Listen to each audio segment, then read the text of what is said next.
Hello guys, আসসালামু আলাইকুম। আমরা আজকে এসেছি এক সবুজ বাগানে।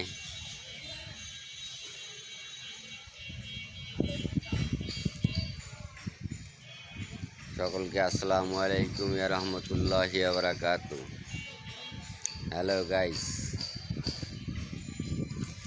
আমরা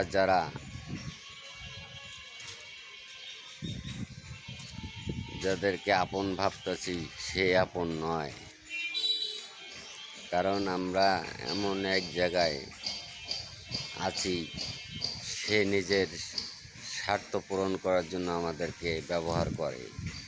এবং আপনার সেখানে খেয়াল রাখবেন যে আপনার স্বার্থকে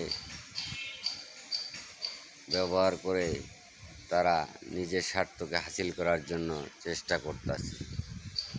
নিজের প্রতি খেয়াল রাখেন এবং সকলে ভালো থাকেন। ধন্যবাদ।